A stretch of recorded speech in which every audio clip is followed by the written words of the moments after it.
ईशा के ससुर कितने हैंडसम है ना, पर सास बड़ी सख्त मिजाज दिखती है। कहने को सुहागन है पर न बिंदी न सिंदूर। वही तो, इन्हें क्या कमी है जो सूती धोती ब्लाउज पहने हैं। इकलौते बेटे की सगाई है, चली आई वृंदावन की विधवा सी। सास ससुर को छोड़ ईशा का दूल्हा देख, दूल्हा कैसा सीधा दिखता है। इसे तो ईशा अपनी छोटी उंगली पर नचा सकती है।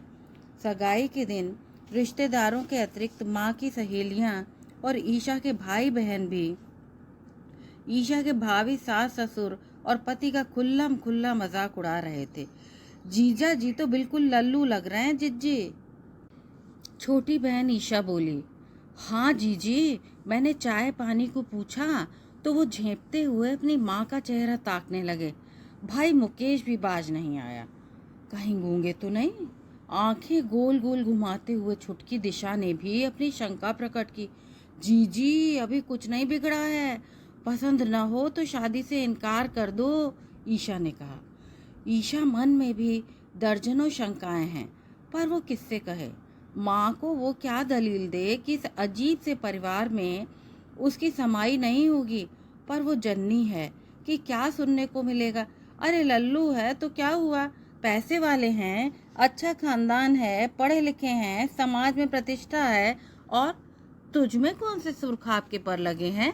एक तो सांवली, तिस पर मामूली शक्ल सूरत। शुक्र मनाओ भैया भाभी कि ईशा के लिए तुम्हें इतना अच्छा घर मिल गया। फिर निशा और दिशा की ओर देखते बुआ ने अपना ट्रम्प कार्ड फेंका। इतने संपन्न परिवार से जुड़ने के बाद भी भाभी, तुम्हारी निशा दिशा को भी चुटकियों में वर मिल जाएंगे। अपने सुनहरे भविष्य को ध्यान में रखते हुए निशा और दिशा के मुंह बंद हो गए। ईशा को बलि का बकरा बनाने के लिए सब राजी थे, बेमन से ही सही, पर ईशा ने भी स्वयं को इस त्याग के लिए तैयार कर लिया था। बिल्कुल ठीक कह रही हैं जीजी आप, निशा दिशा से तो बस बातें बनवा लो। और मुकेश, तू यहाँ लुगाइयों में बैठा क्या कर रहा है? समधियों की खातिर तवाजो क्या पड़ोसी करेंगे? माँ भी यकायक अपनी ननद की हाँ में हाँ मिलाने लगी। अगले बरस 27 की हो जाएगी भाभी। अब इसका ब्याह नहीं हुआ ना तो फिर ये जीवन भर कुंवारी रहेगी। कहो तो लिख कर दे दूं? बुआ ने चेतावनी दी। चेतावनी क्या, धमकी ही थी। उन्हें निशा दिशा और मुकेश के विरोध को कुंद करना था। वो देख रही थी कि कैसे ईशा को भड़काने में लगे थे। आप ठीक ही तो कह रही हैं जीजी, इस घर में तो खाने पीने को ही पूरा नहीं पड़ता। 3 बेटियों की शादियां सिर पर धरी हैं और माँ का रोजमर्रा का रोना गाना शुरू हो गया। 20 प्रस्तावों, कन्या की नुमाइशों, चाय नाश्तों, लल्लो चप्पो और निराशाओं के पश्चात पहली बार कोई ईशा से विवाह के लिए राजी हुआ था, वो भी बिना किसी दान दहेज के। बुआ और ईशा की होने वाली सास अनुराधा एक ही कॉलेज में पढ़ती थी। बुआ इस रिश्ते पर अड़ी थी क्योंकि वो अनुराधा को वचन दे चुकी थी। मुकेश के लिए अनगिनत रिश्ते आ चुके थे जो दहेज देने को भी राजी थे। लड़की की योग्यता से उन्हें कुछ लेना देना नहीं था। देखा ये जा रहा था कि विवाह में हासिल क्या हो सकता है। कुछ दिनों के भरपेट खाने के अतिरिक्त शायद बहू के भाग्य से घर में कोई चमत्कार हो जाए। ईशा और मुकेश की पसंद और नापसंद से कहीं अधिक आवश्यकता थी घर की छत को बचाने की। अगली बारिश में जिसका ढहना तय था। कहीं आना जाना तो दूर, पहनने ओढ़ने और खाने पीने के भी लाले पड़ रहे थे। वे लालची नहीं थे, किंतु ईशा और उसके घर वालों के पास कोई विकल्प न था। मुकेश को जूतों की दुकान पर पार्ट टाइम काम मिला था, पर वो इसके लिए तैयार ही नहीं था। इतनी कलह मची कि वो घर छोड़ने को तैयार हो गया।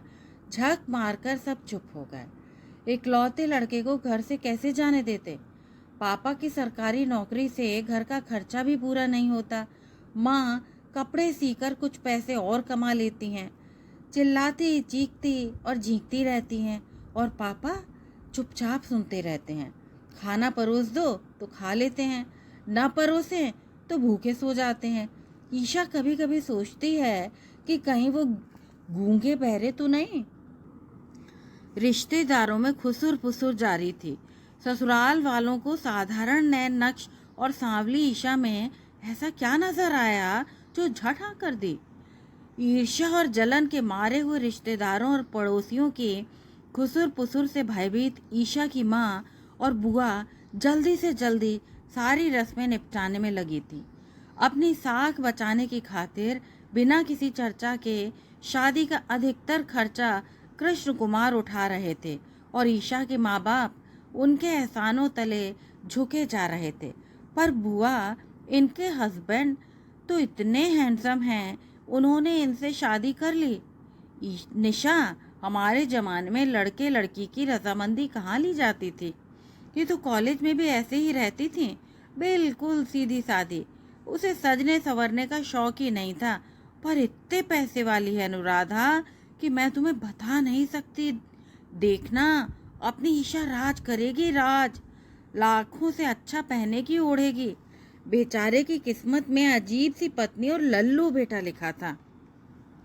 मेहमानों के मन में उठ रहे एक संशय को मुखरता दी मुकेश ने। ईशा के होने वाले ससुर से सभी को बड़ी सहानुभूति हो रही थी, जो सफ़ेद सफारी सूट और सफ़ेद जूते पहने आसमान से उतरे देवदूत जैसे लग रहे थे। हमारे ज़माने में बेमेल शादियां आम बात थी, अब तुम्हारे फूफा जी को ही देख लो। कुछ कहते कहते वो अचानक पल भर के लिए रुक गईं। श्रोताओं की आंखों में बेचारे फूफा जी की पालतू छवि तैर गई, पर फिर भी देखो कैसे खुशमिजाज दिखते हैं। बहुत सी आशंकाओं के विपरीत ईशा और हरि का विवाह बिना किसी रुकावट के हो गया। विदा के बाद रात के लगभग 2 बजे ससुराल पहुंची तो साए साए करते उस बड़े से घर में कहीं कोई रोशनी तक नहीं थी। पापा जी ने अंदर आकर गलियारे की लाइट जलाई तो जान में जान आई। गलियारे से होकर वे सब एक बड़े से लाउंज में पहुंचे, जिसमें 3 ऑफ वाइट सोफा सेट्स और 3 ही बड़ी बड़ी सेंटर टेबल्स थीं। खिड़कियों पर हरे रंग के भारी रेशमी पर्दे थे। कॉर्नर टेबल पर फूलों का एक गुलदान, जिसमें ताजे सफ़ेद फूल सजाए गए थे। वो तो इन फूलों का नाम तक नहीं जानते, शायद लिलीज हों। ऑफ वाइट कालीन पर पांव रखते हुए ईशा को भी डर लगा कि कहीं उसके चप्पलों की धूल से वो गंदा ना हो जाए। खैर, पापा जी और हरी सीधे शायद अपने कमरों में चले गए। मम्मी जी ईशा को लेकर एक बड़े से शयन कक्ष में पहुंची। आज तुम यहाँ सो जाओ, कल सुंदर कांड का पाठ है, परसों तुम्हें हरी के कमरे में शिफ्ट कर देंगे। उन्होंने सपाट आवाज में ईशा को हिदायत दी और बिना कुछ कहे बाहर निकल आई। क्या उन्हें उससे कोई नाराजगी है? ईशा भयभीत हो उठी, ठीक से सो भी नहीं पाई। इस कमरे को भी अच्छे से संवारा गया था। कालीन और पर्दे सुनहरे रंग के थे और बिस्तर हल्के हरे रंग का। इन्हें शायद हल्के रंग ही पसंद है, जबकि उसके घर में सब कुछ गाढ़े रंग का होता है ताकि गंदगी दिखाई ही न दे। कोने में सुनहरी फ्रेम में जड़ा एक बड़ा सा आदम का आईना था, जिसमें अपनी प्रतिछाया देखकर ही वो सहम गई। उसके अपने घर में तो आईना सिर्फ दिशा ही देखा करती है। सुबह नाश्ते में पोहा बना था, स्वादिष्ट था। उसकी हिम्मत नहीं हुई पूछने की कि आज पूजा है तो क्या व्रत नहीं रखा जाएगा। किसी ने किसी को नजर उठाकर भी नहीं देखा। नाश्ते के बर्तन उठाने को ही थी कि मम्मी जी की एक हाँक पर एक 10 वर्षीय लड़की गिन्नी बर्तन उठाकर ले गई। रसोई में से असली घी में सूजी भुनने की खुशबू आ रही थी। लाउंज में पापा जी और एक युवक पूजा की तैयारी में लगे थे। चारों ओर खुशबूदार सफ़ेद और लाल गुलाबों के हार लटक रहे थे। कष्टकारी से सजा हुआ मंदिर बहुत खूबसूरत लग रहा था। देवताओं को एक नई पोशाक पहनाई गई थी। ईशा जैसी नीरस युवती भी आज उत्सुक हो उठी थी, किंतु मन में दुखी भी लगी हुई थी कि घर का माहौल खुशनुमा क्यों न था। घर में हर पूजा पर यह ड्यूटी ईशा की ही होती थी। दिशा और निशा को तो अपने सजने से ही फुर्सत नहीं थी। मन हुआ कि वो भी जाकर पापा जी की मदद करें। तुम जल्दी से नहा लो, पंडित जी और मेहमान 12 बजे आ जाएंगे। तुम्हारे कपड़े और गहने मैंने बिस्तर पर रख दिए हैं। कमला तुम्हें हेल्प कर देगी, मम्मी जी ने आदेश दिया। कल रात जब ईशा ने उस हाईटेक गुसलखाने में कदम रखा था तो वो खड़ी की खड़ी रह गई थी। उसे तो शार ऑन करना भी नहीं आता। सफ़ेद गुदगुदे तौलिए और टॉयलेट पेपर और न जाने कितनी तरह के शैम्पू और साबुन। अच्छा हुआ कि कमला वहाँ थी, जिसकी मदद से वो जल्दी से नहा ली। कमला एक स्थानीय ब्यूटी पार्लर से बुलाई गई थी। ऐसी साड़ी और गहने तो ईशा ने अब तक केवल फिल्मों में ही देखे थे। तैयार करने के बाद जब कमला ने उसे आईना दिखाया तो ईशा खुद को ही पहचान नहीं पाई। उसका आत्मविश्वास आज कुछ जगा। मम्मी और पापा जी को शायद इसका अंदाजा होगा। क्यों न हो, पापा जी जौहरी जो ठहरे। मात्र इस एहसास ने उसके चेहरे पर एक ऐसी चमक पैदा कर दी थी जिसे देखकर मम्मी ही नहीं, पापा जी भी अचंभित हो गए थे। घर में करीब 50 लोग होंगे। बुआ जी के परिवार के अतिरिक्त ईशा की बहनें और भाई भी आमंत्रित थे। घर और समृद्धि को देखकर जिनकी आंखें फटी की फटी रह गई थी। बुआ की हट पर वे लोग फलों का एक टोकरा, मिठाई और नमकीन के 5 डब्बे लाए थे, जिन्हें मम्मी जी ने अपने द्वारा लाई गई मिठाई और फलों के साथ रख दिया था, जैसे सभी कुछ बहू के घर से आया हो। आज तो तुम हीरोइन लग रही हो जीजी, निशा ने कहा। दिशा को काटो तो खून नहीं, ऐसी हतप्रभ थी वो। हनीमून के लिए कहाँ ले जा रहे हैं आपको जीजा जी, निशा ने पूछा। पूजा में हरी उसके दाएं बैठा पंडित जी की आज्ञा का यंत्रवत पालन कर रहा था। पाठ के पश्चात दोनों में प्रसाद और कुल्हड़ों में चरणामृत बांटा गया। यहाँ भी वही बातें बताई जा रही थी जो ईशा की मंगनी और विवाह के समय बनाई जा रही थी, जबकि यहाँ की जेंट्री अधिक शिक्षित और समृद्ध थी। घर के पिछवाड़े हलवाई बैठाए गए थे, जो स्वादिष्ट भोजन के साथ गर्मा गर्म बेड़ियां भेज रहे थे। बुआ के आंखें तरेरने के बावजूद दिशा, निशा और मुकेश नदीदों की तरह बेड़ियों पर बेड़ियां उड़ा रहे थे। ईशा को शर्मिंदगी हुई, पर वो कुछ न कह सकी। ईशा को मुंह दिखाई में एक से बढ़कर एक उपहार मिले।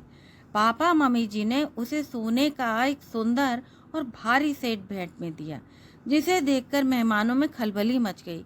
20-25 तोले का तो होगा ही, बुआ फुसफुसाई। यू आर सो लक्की जिज्जी। दिशा और निशा की ईर्ष्या छिपाए नहीं छिप रही थी। जो बुआ उन्हें एक फूटी आंख नहीं सुहाती थी, उन्हीं की साड़ियां और जेवर पहने वे आज बुआ बुआ करती फिर रही थी। मैंने ऐसा बाथरूम अपनी लाइफ में कभी नहीं देखा। मेरा बस चलता तो मैं वहीं खाना बैठकर खा लेती, दिशा कह रही थी। मेहमानों को विदाई में साड़ियाँ, सूट्स, मिठाइयाँ, नमकीन और मेवा बांटी जा रही थी। मम्मी जी ने बुआ और ईशा के परिवारों को भी उपहारों से लाद दिया था। बुआ, फूफा जी, निशा, दिशा और मुकेश फूले नहीं समा रहे थे। जैसा कि मम्मी जी ने कहा था, उसका सामान हरी के कमरे में पहुंचा दिया गया था। ये कमरा भव्य था। एक पूरी दीवार पर हरी के बचपन के बड़े बड़े पोस्टर्स लगे थे। वो बहुत ही खूबसूरत बच्चा रहा होगा। सारे दिन की थकान के बावजूद ईशा का दिमाग पूरी तरह से सजग था। ईशा के जीवन में जमीन आसमान का फर्क आने वाला था। क्या वो इसे संभाल पाएगी? उसने तय किया कि वो पूरा प्रयत्न करेगी कि इन नए रिश्तों का सम्मान करे। हरी में चाहे जो कोई कमी हो, वो उसे पूरी तरह से अपना लेगी। दिन भर की बातें उसके दिमाग में घूम रही थीं। हरी का ममेरा भाई अपनी पत्नी को बता रहा था कि हरी ऑटिस्टिक था। ऑटिस्टिक क्या कोई बीमारी होती है? उसने झटपट गूगल खोला तो जो कुछ उसकी समझ में आया तो वो ये था कि वो एक मानसिक विकार है। ऑटिस्टिक युवा सामाजिक गतिविधियों के प्रति उदासीन होते हैं और लोगों से बात करने में घबराते हैं इत्यादि। ईशा की जान में जान आई कि यह कोई ऐसी भयंकर बीमारी नहीं थी। दोपहर से अब तक उसके मन में न जाने कैसे कैसे बुरे विचार आ रहे थे। वो बड़ी व्यग्रता से हरी का इंतजार कर रही थी, किंतु आधी रात बीत गई, उसका कहीं कुछ पता नहीं था। शायद वो कमरे में आने से घबरा रहा हो। न जाने कब उसकी आंख लग गई। एक आहट से उसकी आंख खुल गई। कमरे में घुप अंधेरा था। उसने तो लाइट नहीं बुझाई थी। वो सांस रोके लेटी रही, कहीं उसे उठा देख हरी घबराकर चला न जाए। वो आकर पलंग पर उसके साथ चुपचाप लेट गया। उसके बाद सब कुछ ऐसी शीघ्रता से हुआ कि ईशा की बुद्धि जवाब दे गई। बिना किसी पूर्व क्रीड़ा के हरी ने बड़ी क्रूरता और जल्दबाजी में उसके साथ संभोग किया। उसके मुंह से शराब के भभके उठ रहे थे। ईशा को लगा कि बलात्कार इसी को कहते होंगे। फिल्मों में देखे रोमांटिक दृश्यों के अतिरिक्त वो पति पत्नी के संबंधों के विषय में अधिक कुछ नहीं जानती थी। माँ पापा को तो उसने कभी एक साथ बैठे भी न देखा था, पर बच्चे ऐसे ही तो पैदा नहीं हो गए थे। शायद इसी कारण माँ पापा से कटी कटी रहती हैं। गुसल खाने में जाकर वो घंटों नहाई। क्या यह वृहद आईना इसलिए लगाया गया था ताकि वो अपनी दुर्दशा का अच्छे से मुआयना कर सके? भारी साड़ी और गहनों की वजह से उसके शरीर पर जगह जगह जो नीले धब्बे पड़ गए थे, वे उन घावों के सामने तुच्छ थे जो हरी ने उसके हृदय पर छोड़े थे। सुबह सबको क्या मुंह दिखाएगी, किसे और कैसे बताएगी? निशा और दिशा कैसे उसके जीवन से रश कर रही थी। अब आकर देखें कि इस ऐश्वर्य का मोल क्या है। उसे उन्हें आगाह कर देना चाहिए। उसकी आंख लगी ही थी कि उसे गिन्नी की आवाज़ सुनाई दी। मेम साहब, नाश्ता तैयार है। पर्दे हटाते हुए गिन्नी बोली। मुझे बिल्कुल भूख नहीं है, कहकर ईशा ने करवट बदल ली। तो चाय ही पी लीजिए मेम साहब, मैं आपकी चाय यहाँ ले आती हूँ। इस बार गिन्नी और चाय के साथ मम्मी जी भी आईं। क्या हुआ ईशा, तुम्हें भूख क्यों नहीं है? उन्होंने संवेदनहीन आवाज में पूछा। ईशा की सूजी आंखों को देखा थोड़ी नरम पड़ी। ईशा ने अपने को पूरी तरह रजाई से ढकना चाहा, किंतु नंदिता ने के बिस्तर पर बैठने के कारण वो उघड़ गई। ये सब क्या है? कैसे? एक झटके से वो उठकर खड़ी हो गई। शायद चक्कर आ गया था। कुर्सी के हत्थे को पकड़कर उन्होंने खुद को गिरने से बचाया। यदि वो हरी से ऐसी अपेक्षा नहीं कर रही थीं, तो उन्होंने ईशा को चेतावनी क्यों नहीं दी? इसके पूर्व की ईशा कुछ कहती, मम्मी जी बिना कुछ कहे तीर की तरह कमरे से बाहर निकल गईं। अगले ही पल ईशा को जमीन पर पटकी जा रही क्रॉकरी टूटने के धमाके के साथ सास ससुर की क्रोधित आवाजें सुनाई दी। तुम्हारी हिम्मत कैसे हुई? मम्मी जी कह रही थी। क्या वो हरी को डांट रही थी? वो इसका इंतजार कर रही थी। पापा जी की आवाज आई। कौन किसका इंतजार कर रहा था? क्या पापा हरी की तरफदारी कर रहे थे? क्या यह बात कल रात ईशा के इंतजार के विषय में थी? तुम घर छोड़कर जा रहे हो या मैं जाऊं? मम्मी जी ने धमकी दी। पर किसे? तभी किसी ने ईशा के कमरे का दरवाजा बाहर से बंद कर दिया। कुछ ही देर में लगा कि डाइनिंग रूम में सफाई हो रही है, पर ईशा को तो हरी की सफाई चाहिए थी। वो सारा दिन इंतजार करती रही कि मम्मी जी आकर उसे कुछ बताएंगी, सहानुभूति जताएंगी, किंतु ऐसा कुछ नहीं हुआ। गिन्नी दोपहर का वो भोजन लेकर आई तो जाना कि मम्मी जी कहीं बाहर चली गई थी। साहब भी शिमला जाने की तैयारी में है। ईशा की समझ में तो कुछ आ नहीं रहा था। मम्मी जी कहाँ गईं और एक एक पापा जी शिमला क्यों जा रहे हैं? और हरी कहाँ दुबक के बैठा है? ये सब उसकी वजह से हो रहा है या इनका रोज का नाटक है? शाम के चाय नाश्ते के साथ गिन्नी ने समाचार दिया कि मम्मी जी वापस आ गई हैं और पापा जी शिमला चले गए हैं। पूरे दिन की मगज पच्ची के बाद इस खबर ने ईशा को और भी उलझा दिया। क्या उसकी किस्मत एक दिन के लिए ही जागी थी? क्या वो इतनी अभागी है कि ससुराल में आते ही घर बिखर गया? इसमें उसका क्या दोष है? अब क्या होगा? किससे पूछे? कमरे से बाहर निकले या बिस्तर में ही बैठी रहे? एक एक पल सदी के समान गुजरा। तब कहीं रात के 8 बजे गिन्नी ने आकर उसे बताया कि मम्मी जी ने उसे भोजन कक्ष में बुलाया है। ईशा ने एक बड़ी चुन्नी से अपने को अच्छे से लपेट लिया ताकि गर्दन पर लगे निशान न दिखाई दें, और मेज पर आकर चुपचाप बैठ गई। हरी की ओर देखा। एक सरल व्यक्ति का ऐसा जटिल मस्तिष्क हो सकता है? इस दुर्बल काया में इतनी शक्ति कहाँ से आ सकती है? उसने अपने मन में झांका तो पाया कि पिछली रात को हुए हादसे के बावजूद उसे हरी से सहानुभूति है, घृणा नहीं है। वो बीमार है, नहीं जानता क्या कर रहा है। किसी से भी तो भोजन ठीक से नहीं खाया गया। सबके दिलो दिमाग में खलबली मची थी। वे तीनों देर तक चुपचाप बैठे रहे। चलो मेरे बेडरूम में बैठकर चाय पीते हैं, तुम भी आ सकते हो हरी। नहीं, मुझे पढ़ना है, हरी ने झेंपते हुए कहा और अपने कमरे में चला गया। दिमाग की अत्यधिक उधेड़ बुन के बावजूद ईशा ने देखा कि मम्मी पापा जी का कमरा तो एक महारानी के कमरे से भी कहीं अधिक सुसज्जित था। कुमार को सजने संवारने और इंटीरियर डेकोरेशन का बहुत शौक है। उन्होंने ऐसे कहा कि जैसे यह शौक न होकर उसके पति की लत हो। जी, ईशा को समझ नहीं आया कि क्या कहे। उसे स्वयं भी घर सजाने का बहुत शौक है। उसके अपने घर में किसी और को साफ सफाई और सजावट के लिए समय ही नहीं है। वही झाड़ झंकार तोड़ लाती है और उन्हें कृत्रिम फूलों के साथ गुलदान में लगा देती है। चाय आ गई तो कुछ समय और बीत गया। ईशा, कल रात जो हुआ उसके लिए मैं तुमसे माफ़ी मांगती हूँ, पर मेरा विश्वास करो, मैं नहीं जानती थी। वो बहुत विवल हो उठी। इसमें आपकी तो कोई गलती नहीं है, मैं समझ सकती हूँ। तुमने क्या समझा? वो कुछ अचकचा गई थी। यही कि ये मानसिक बीमारी की वजह से। किसकी मानसिक? हरी जी की। हे भगवान, तुमने सोचा कि वो दरिंदा हरी था? वो तो बेचारा एक बच्चा। एक चीत्कार के साथ यकायक वो अपना सिर पलंग की पट्टी पर मारने लगी। ईशा ने उठकर उनको रोका। उसके कंधे से चिपककर वो रोने लगी। ईशा उन्हें सांत्वना देना चाहती थी, किंतु उसके तन बदन में आग लग रही थी। यदि वो हरी नहीं था तो क्या सचमुच उसका किसी ने बलात्कार किया था? किसने? मम्मी जी का रुदन सुनकर हरी दौड़ता हुआ आया और उनके आंसू पोंछते हुए उनसे लिपट गया। वो शायद बाहर ही खड़ा उनकी बातें सुन रहा था। ऐसा लगा कि जैसे वे दोनों एक दूसरे को सांत्वना देते रहे होंगे। काश कि ईशा को भी वे अपने गम में शामिल कर पाते। असली सांत्वना की हकदार तो वही थी।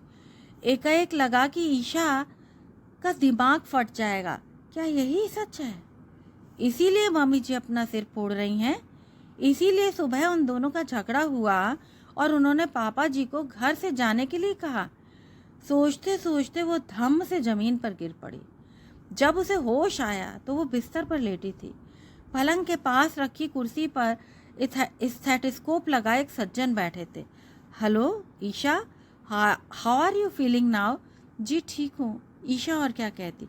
Very good. क्या अभी हम कुछ सेंसिटिव बातें कर सकते हैं?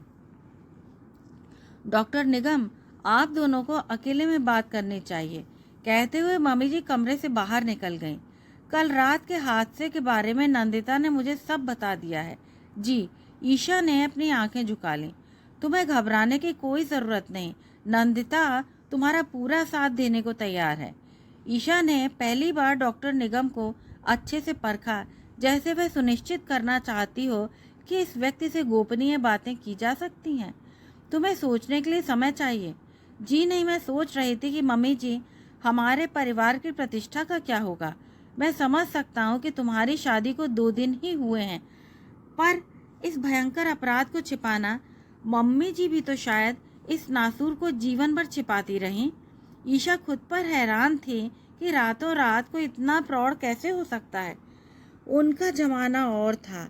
फिर उन पर एक ऑटिस्टिक बच्चे की भारी जिम्मेदारी आ पड़ी, जिसे एक सुरक्षित घर और धन दोनों की आवश्यकता थी। पर तुम्हें इसकी चिंता नहीं करनी चाहिए। नंदिता तुम्हारे साथ है। मेरा भी परिवार है जो इस घटना को स्वीकार करने को ही तैयार नहीं होगा। मेरी छोटी बहनें और भाई हैं, मुझे उनके विषय में भी सोचना होगा। मैं तुम्हारी कश्मकश समझ सकता हूँ। ये एक बहुत बड़ी प्रॉब्लम है। बहुत से मुजरिम इसीलिए बच निकलते हैं। अगर तुम चाहती हो कि मुजरिम को सज़ा मिलनी चाहिए तो तुम्हारे सामने बहुत सी बाधाएं आएंगी, पर हम कोशिश करेंगे इसे जितना गुप्त रख सकें, पर मैं प्रॉमिस नहीं कर सकता।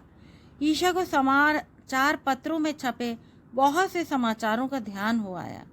उन युवतियों का जिन्होंने शिकायत करने की हिम्मत की और डटी रहीं, जिनके अपने माँ बाप ने उन्हें घर से निकाल दिया, जिन्हें समाज से केवल तिरस्कार मिला और उनका भी जिन्होंने आत्महत्या कर ली, क्या उसका भी यही हश्र होगा?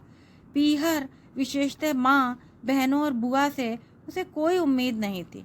क्या इस नासूर को भी उसे छिपाए रखना होगा? मम्मी जी कहीं बहू के कंधे पर बंदूक रखकर चलाना तो नहीं चाहती? उन्होंने अब तक क्या कम सहा है? इस आपाधापी में कहीं हरी की मानसिक संतुलन न बिगड़ जाए। मैं जानता हूँ कि तुम्हें सोचने के लिए समय चाहिए, पर हमें तुम्हारे घावों के फोटोज और स्मीयर्स जल्दी से जल्दी लेने होंगे, क्योंकि नहाने के बाद सबूत मिट सकते हैं। इसके लिए मैं एक लेडी डॉक्टर को भेज सकता हूँ।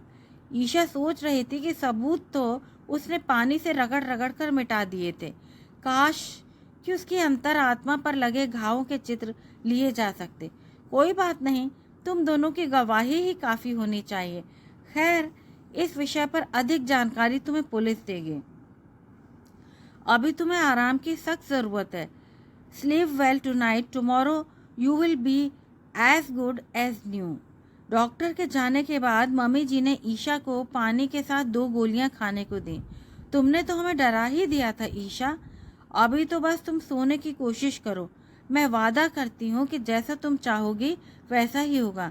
मम्मी जी ने ईशा का माथा चूमा तो लगा कि वो बदल गई थी, ममत्व से भरी भरी। आज रात को गिन्नी यहीं सोफे पर सोएगी। कुछ भी ज़रूरत हो तो मुझे कॉल कर लेना बेझिझक। कल तुम्हारी एक नई जिंदगी शुरू होगी। ओके, अब सो जाओ। फिर वो झिझकते हुए बोली, मुझे माफ़ कर देना, मैं जानती तो। गुड नाइट, स्लीप टाइट, हरी ने झेपते हुए कहा और वे दोनों अपने कमरों में चले गए। ईशा सोच रही थी कि ससुराल में उसके प्रथम 2 अविस्मरणीय दिन, उसके जीवन का एक सबसे अच्छा दिन और एक सबसे बुरा। कल जो भी होगा, कल से बुरा तो कतई नहीं हो सकता। होगा भी तो अब उसे तसल्ली है कि 2 सहृदय इंसान उसके साथ खड़े होंगे। जल्दी ही वो नींद के आगोश में थी, लेकिन नंदिता रात भर नहीं सो पाई। 3 बार ईशा को देखने गई। हर बार उसे देर तक निहारती रहीं।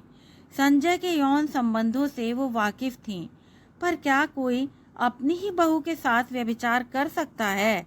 ईशा के भविष्य के विषय में ईशा से अधिक वो चिंतित थी। हरी को अच्छा भविष्य देने के लिए वो अपनी जिंदगी तो तबाह कर ही चुकी थी। वो ईशा का जीवन बर्बाद नहीं होने देंगी। कहानी बस यहीं तक। यदि आपको ये कहानी अच्छी लगी हो तो कृपया चैनल को लाइक, शेयर और सब्सक्राइब अवश्य करें। धन्यवाद।